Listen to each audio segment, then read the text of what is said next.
नमस्कार, आप सबको क्लास में एक बार फिर से स्वागत है।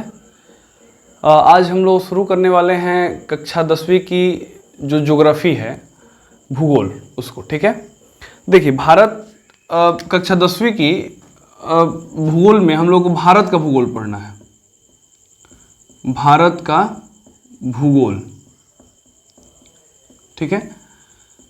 सबसे पहले भूगोल से जो बिहार बोर्ड में क्वेश्चन आता है वो लगभग 25 से 26 मार्क्स आपदा प्रबंधन को मिला करके 20 मार्क्स जो है ज्योग्राफी से, 20 मार्क्स ज्योग्राफी मतलब भूगोल से, और 6 मार्क्स से 4-5 मार्क्स तक ये जो है आपदा प्रबंधन तक से क्वेश्चन आता है, जो डिजास्टर मैनेजमेंट वाला सेक्टर है। तो टोटल मतलब आप ये समझ के चलिए कि 20 से 25 मार्क्स इससे चैप्टर से, मतलब इस बुक से आने वाले हैं। भारत का भूगोल पढ़ना हम लोग को, इसमें देखिए भारत भूगोल में दो चीजें हुए। एक है भूगोल को हम लोग मुख्यतः दो पार्ट में बांटते हैं, एक है आर्थिक भूगोल और एक है भौतिक भूगोल। मतलब एक मानव भूगोल कह सकते हैं हम लोग, मानव भूगोल, ठीक है, और दूसरा है आपको भौतिक भूगोल। भौतिक भूगोल, फिजिकल ज्योग्राफी और ह्यूमन ज्योग्राफी। तो अब देखिए, सबसे पहली बात आती है कि मानव भूगोल क्या है और भौतिक भूगोल क्या है। मानव भूगोल का मतलब, सबसे पहले भौतिक भूगोल समझते हैं। भौतिक भूगोल का मतलब है कि जो प्रकृति हमको दी है, जो भी चीज़ें जैसे पर्वत, पठार, मैदान, नदियाँ, झील, झरने, ये जो प्राकृतिक स्वरूप हमको मिला है उसका अध्ययन। जलवायु, वर्षा, टेम्परेचर, इस सब का अध्ययन हम भौतिक भूगोल के अंतर्गत करते हैं। लेकिन इस भौतिक भूगोल का मानव के जीवन पर क्या प्रभाव है, इसको हम मानव भूगोल में पढ़ते हैं। जैसे मान लीजिए कि हमारे पास जमीन है, भूमि है, तो भूमि का स्वरूप हम लोग जानते हैं कि भूमि का स्वरूप अलग अलग होता है। कहीं पर्वत है, कहीं पे पठार है, कहीं पे मैदानी इलाका है, कहीं पे, ये पूरा भूमि का अलग अलग स्वरूप है। अब यहाँ का जो जलवायु होगा थोड़ा सा अलग होगा, यहाँ का जलवायु होगा अलग होगा, यहाँ का जलवायु होगा अलग होगा। जो लोग मैदानी क्षेत्र में रहते हैं उनका, वो कृषि करते हैं। जो लोग पठारी या पर्वतीय क्षेत्रों में रहते हैं उनका व्यवसाय कुछ अलग होता है, उनका मतलब क्रियाकलाप कुछ अलग होता है। पर्वतीय क्षेत्रों में नस्ल थोड़ा सा अलग होता है, क्योंकि जैसे जैसे जलवायु ऊंचे होते हैं तो वहाँ पे टेम्परेचर क्या होता है, जैसे जैसे ऊंचाई बढ़ती है टेम्परेचर कम होता है, और टेम्परेचर कम होता है तो वहाँ पे ठंडा अधिक पड़ता है, तो वहाँ का पहनन पोशाक कुछ अलग होता है, खान पान कुछ अलग होता है। पठारी क्षेत्रों में भी वही है। अब देखिए, मैदानी क्षेत्रों में जो आपको जल मिलेगा वो आप हैंडपंप के द्वारा आप निकाल सकते हैं, क्योंकि यहाँ पे जल स्तर अच्छा खासा होता है। मैदानी क्षेत्रों में जो वर्षा होती है, यहाँ पे चट्टानें मतलब बहुत क्या बोलते हैं, बहुत छोटे छोटे चट्टानें होती हैं, जो मिट्टी होती है उसके कण बहुत बारीक होते हैं और उससे रिसाव बहुत ज़्यादा हो पाता है। पर्वतीय और पठारी भागों में रिसाव नहीं हो पाता, जिसके कारण यहाँ पे जो क्या बोलते हैं, जो भौम जल स्तर है वो थोड़ा सा अलग है। भौम जल स्तर यहाँ पे साफ गड़बड़ है और यहाँ पे बहुत अच्छा है, अच्छा खासा है। अब यहाँ आपने क्या समझा कि भूमि के आकृति ने भौम जल स्तर, कृषि, पहनन पोशाक, खान पान, इन सब को प्रभावित कर दिया। अब इसी को हमको पढ़ना मानव भूगोल में। तो भौतिक भूगोल बेसिकली ये बताता है कि जो नेचुरल चीज़ें हैं, प्राकृतिक चीज़ें हैं, पर्वत, पठार, ये सब, जलवायु, टेम्परेचर, वर्षा, ये सब भौतिक भूगोल में पढ़ना है। और इसका मानव के जीवन पर क्या प्रभाव है उसको हम लोग किस में पढ़ना है, मतलब मानव भूगोल में। अब देखिए 9th में क्या करना, इसका सिलेबस कैसे डिजाइन किया गया है। 9th में हमको भौतिक भूगोल पढ़ना है, ठीक है, और 10th में मानव भूगोल पढ़ना है। 10th में हमको मानव भूगोल पढ़ना है। फिर आप 11th 12th में अगर जाएंगे तो 11th में फिर भौतिक भूगोल पढ़ना है और 12th में फिर मानव भूगोल पढ़ना है। ये अब थोड़ा सा मैंने हल्का सा परिचय दिया आपको, थोड़ा सा। तो देखिए, जो बिहार बोर्ड में सिलेबस डिजाइन किया गया है वो आपके चैप्टर का नाम है भारत संसाधन एवं उपयोग। भारत संसाधन एवं उपयोग, ठीक है। अब भारत तो आप समझ ही रहे हैं, देश का नाम है। संसाधन क्या है और उसका उपयोग देखना है। तो सबसे पहले हम लोग डिस्कस करेंगे संसाधन क्या है। तो सबसे पहला क्वेश्चन आप लिखेंगे कि संसाधन है क्या, ठीक है। संसाधन क्या है? देखिए, दुनिया की कोई भी ऐसी वस्तु, दुनिया की ऐसी कोई भी वस्तु जिसका मानव अपने जीवन में उपयोग करता है, वो संसाधन है, ठीक है। जैसे मान लीजिए कि ये पेन, ये मतलब मार्कर है। मार्कर का अगर हम उपयोग कर रहे हैं तो ये मेरे लिए संसाधन है। साइकिल अगर घर में पड़ा हुआ है तो वो संसाधन नहीं है, लेकिन अगर उसका मैं उपयोग कर रहा हूं तो संसाधन है। बात समझ में आ रही है? ऐसे ही कोई भी वस्तु जो हमारे उपयोग में नहीं है वो मेरे लिए संसाधन नहीं है। अगर उसका हम अपने जीवन में उपयोग करते हैं तो वो संसाधन बन जाता है। यानी कि कोई भी वस्तु, यानी कि संसाधन जो है एक प्राकृतिक रूप से प्राप्त कोई वस्तु है, प्राकृतिक रूप से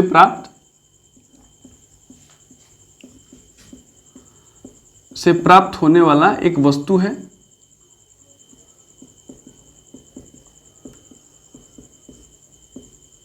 ना पदार्थ है, मान लीजिए एक वस्तु है।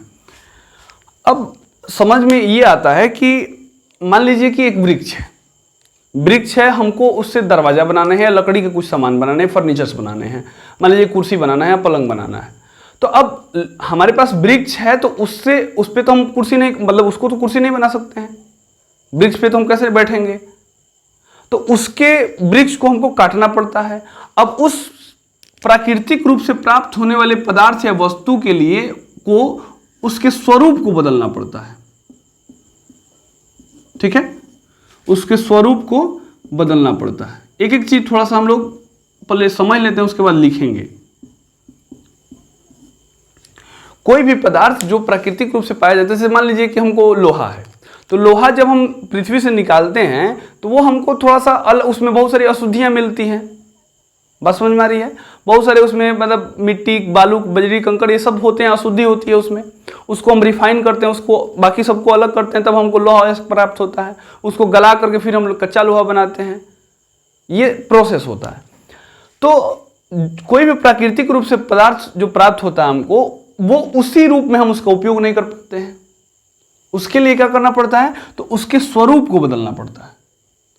अब उसके स्वरूप को अगर हम बदलना है तो मान लीजिए कि अब हमको वृक्ष से फर्नीचर बनाना है, कुर्सी बनाना है, तो हमको अब काटने वाला कुल्हाड़ी चाहिए, आरी चाहिए।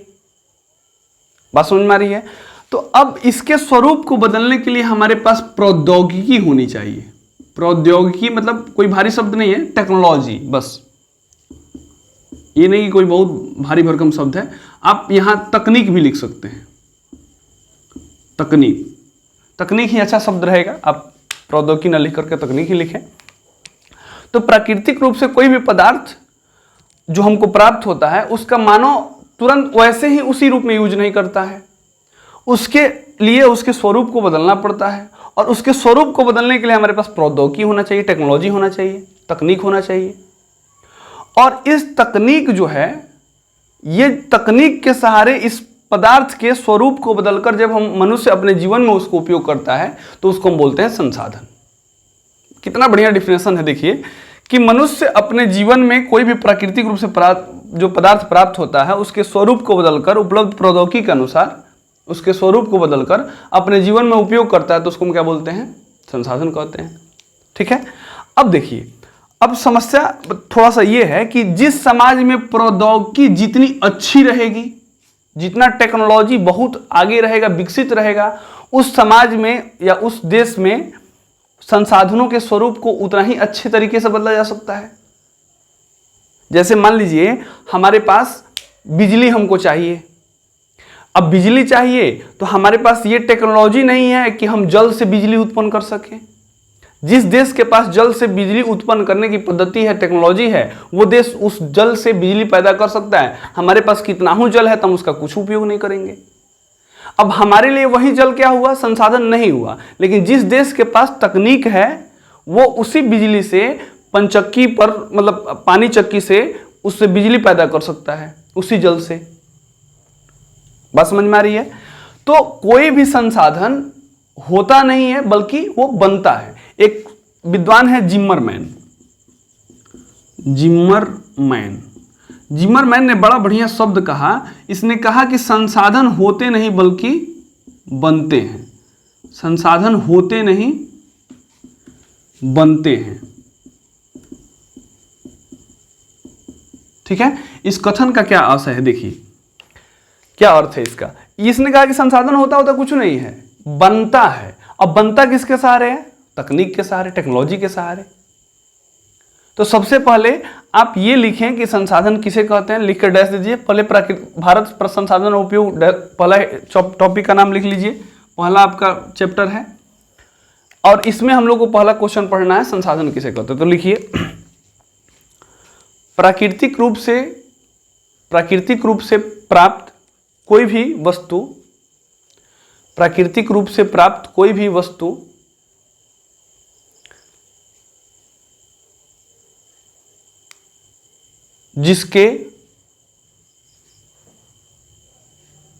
जिसके स्वरूप को मनुष्य उपलब्ध प्रौद्योगिकी के सहारे बदलकर, जिसके स्वरूप को मनुष्य उपलब्ध प्रौद्योगिकी के या तकनीक के सहारे बदलकर उसके मूल्य में वृद्धि कर अपने जीवन में उपयोग करता है, उसके मूल्य में वृद्धि कर अपने जीवन में उपयोग करता है, उसे संसाधन कहते हैं। तो हमने कहा कि प्राकृतिक रूप से कोई भी पदार्थ जिसका मनुष्य उपलब्ध प्रौद्योगिकी के अनुसार उसके स्वरूप को बदलकर अपने जीवन में उपयोग करता है, उसको हम क्या बोलते हैं? संसाधन। ठीक है, तो सबसे पहले ये हमने समझा। अब देखिए, अब दूसरा क्वेश्चन आप यहाँ पे लिखिए। दूसरा जो आपका क्वेश्चन है पूछता भी है कि संसाधन के निर्माण में, क्वेश्चन लिखिए अगला, संसाधन के निर्माण में तकनीक की क्या भूमिका है? संसाधन के निर्माण में तकनीक की क्या भूमिका है? ठीक है, संसाधन के निर्माण में तकनीक की क्या भूमिका है। अब देखिए, हमसे पूछा जा रहा है कि कोई भी संसाधन जो बनता है उसमें ये टेक्नोलॉजी की क्या रोल है, समझ में आ रहा है? तो टेक्नोलॉजी कहां तक संसाधन को बनाने में मतलब सहायता करता है। अब आप ही देखिए कि अगर टेक्नोलॉजी नहीं होगा तो कोई भी संसाधन नहीं बनेगा। अगर हमारे पास वृक्ष को काटने के लिए कुल्हाड़ी ना हुआ, कुल्हाड़ी भी एक टेक्नोलॉजी है, एक प्रौद्योगिकी है, तकनीक है। तो हमारे पास जब तो कुल्हाड़ी नहीं रहेगा तो वृक्ष नहीं कटेगा, वृक्ष नहीं कटेगा तो हम कुर्सी नहीं बना पाएंगे, दरवाजा नहीं बना पाएंगे। हमारे पास अगर खोदने के लिए जमीन को खोदने के लिए अगर बहुत सारे इक्विपमेंट ना रहें, मशीनें ना रहें, तो हम लोहा संसाधन का उपयोग नहीं कर पाएंगे। हमारे पास जो कोयला है, करोड़ों वर्षों से कोयला गर्भ में, पृथ्वी के गर्भ में पड़ा हुआ था, मनुष्य को ज्ञान नहीं था, उसके पास टेक्नोलॉजी नहीं था, वो उसका उपयोग नहीं कर पा रहा था। लेकिन जैसे ज्ञान हुआ, तकनीक हुआ, उसका उसने उपयोग करना शुरू किया। अब देखिए यहीं, जैसे तकनीक का हमारे पास टेक्नोलॉजी का विकसित हुआ, हमने क्या किया, सूर्य से जो ऊर्जा मिल रही है उस धूप से भी हम क्या बना रहे हैं? सौर ऊर्जा बना रहे हैं। अब यही चीज है, जब मनुष्य के पास टेक्नोलॉजी नहीं थी, तकनीक नहीं थी, तो गाली देता होगा कि यार बहुत ज्यादा धूप है। आज मनुष्य कहेगा कि ठीक है तुम धूप उगो, उससे हम क्या करेंगे, बिजली उत्पादन करके एसी एक बना लेंगे जिससे हमारा ठंडा रहे। मनुष्य के पास टेक्नोलॉजी जितना ज्यादा बेहतर होता है, संसाधनों का उपयोग भी उस समाज वो उतना ही अच्छा कर पाता है। और अब यहां पे देखिए कि मनुष्य के पास तकनीक कब बेहतर होगा? तकनीक तभी बेहतर होगा जब मनुष्य बेहतर होगा, जब मनुष्य जो है, मनुष्य का विकास होगा। यानी कि जिस समाज में तकनीक का विकास किस चीज पर निर्भर करता है? मनुष्य के विकास पर। आखिर तकनीक को बनाता कौन है? मनुष्य ही तो बनाता है ना। तो अगर मनुष्य का विकास जिस समाज में नहीं हुआ होगा, उस समाज में तकनीक का विकास भी नहीं हुआ होगा।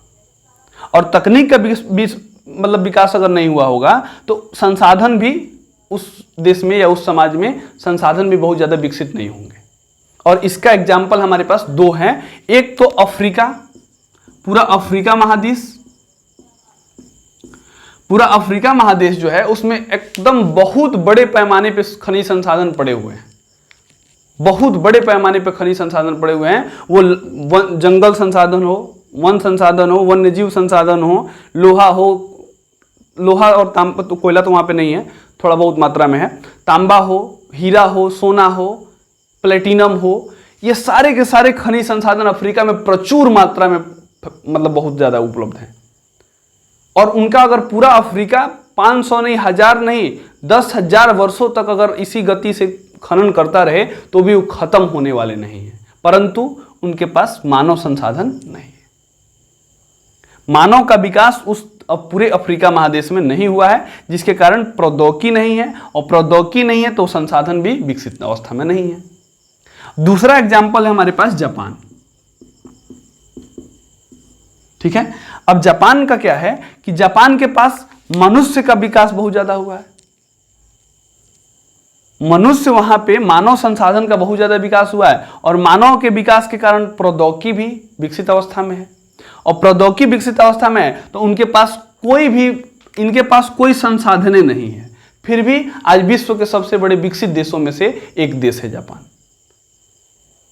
तो यहां हमने दो एग्जाम्पल आपको दिखाया कि संसाधन के निर्माण में तकनीक की क्या भूमिका है। आप इन दोनों एग्जाम्पल्स को इसमें लिख सकते हैं कि एक अफ्रीका के पास पूरे संसाधन पड़े हुए हैं, लेकिन उनके पास मनुष्य का विकास नहीं हुआ, जिसके कारण प्रौद्योगिकी का विकास नहीं हुआ है, और प्रौद्योगिकी का विकास नहीं हुआ तो संसाधनों का विकास नहीं हुआ है, उस देश का विकास नहीं हुआ है पूरे महादेश का। और जापान के पास मनुष्य का विकास होने के कारण प्रौद्योगिकी विकसित अवस्था में है, और विकसित अवस्था में होने के कारण उसके संसाधन का बहुत ज्यादा विकास हुआ है, वो आज विकसित देश की श्रेणी में खड़ा है। ठीक है, तो आशा करता हूं कि ये क्वेश्चन आप लिख पाएंगे। लिख करके आप थोड़ा सा इस पे कमेंट बॉक्स में देखिएगा कैसा आप लिख पा रहे हैं, और इसके अगले क्लास में हम लोग डिस्कस करेंगे, उसको लिखेंगे, फिर अगले क्लास की तरफ हम लोग बढ़ेंगे। तब तक के लिए जय हिंद।